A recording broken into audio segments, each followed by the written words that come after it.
Hi guys! Magandang araw! For today's vlog ay samahan nyo naman kami sa aming ganap sa 8 buwan ng aming baby Yael. At dahil nga nakalib ang aming daddy nung araw na yan, ay siya na nga daw ang magluluto ng aming ulam. Kapag ganito nga na siya ang nagpipresenta na siya daw ang magluluto, ay alam na. Paano ba naman mga mi? Kadalasan kasi talagang nagluluto siya kapag ka ang lulutuin ay paborito niya. Absent nga muna si fried chicken mga mi. Pininyahang manok nga daw muna ang aming ulamin ngayong araw. Kapag ganito ngang birthday month ni baby Yael ay madalas aligaga ako sa mga dapat gawin kapag may pasok si daddy sa trabaho. At mabuti na nga din na nag-aral na din sa pagluluto ang aming daddy simula nung naging mag-asawa kami. Habang nag-aasikaso nga kaming mag-asawa ay bumili din muna ako ng taho. Bigla kasing may dumaan ng mga oras na iyan. Napansin ko nga din na wala sa mood ang aming birthday boy. Siguro kasi ay pagod pa siya galing sa biyahe sa bakasyon namin nung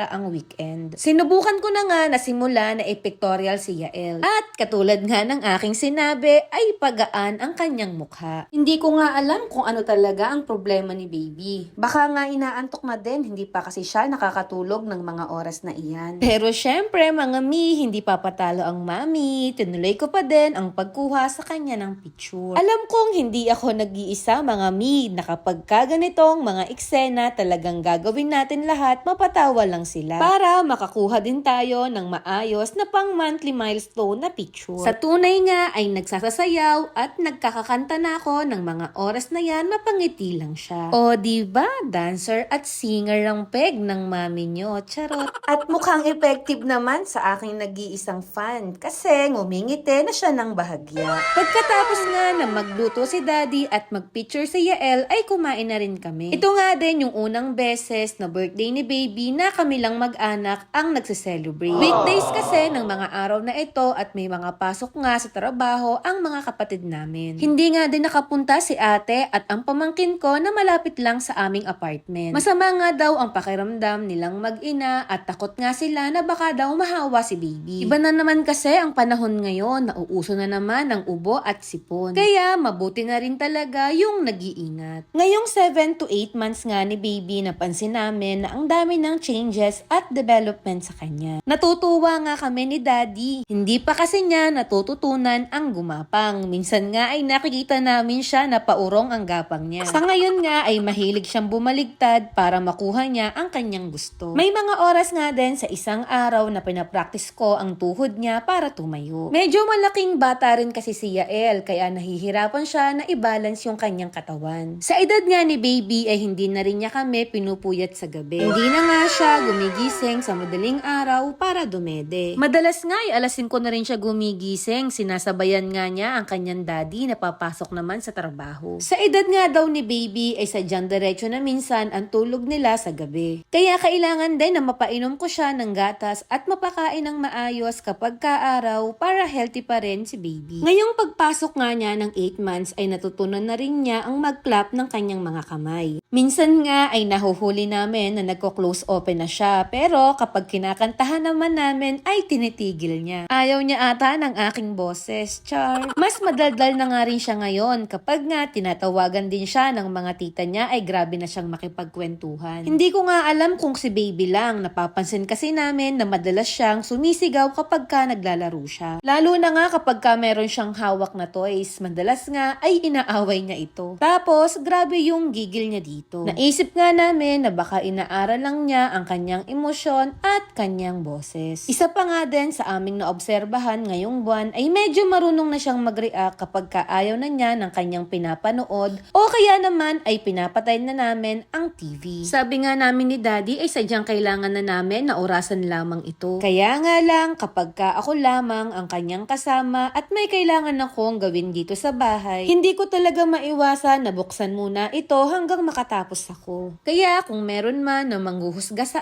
akin, ay sorry na po agad mga mi. Sinisigurado naman ho namin na kahit pinapanood namin siya ng TV ay palagi pa rin namin siyang kinakausap at nilalaro ni daddy. At ayun lang po ngayong araw. Salamat ho!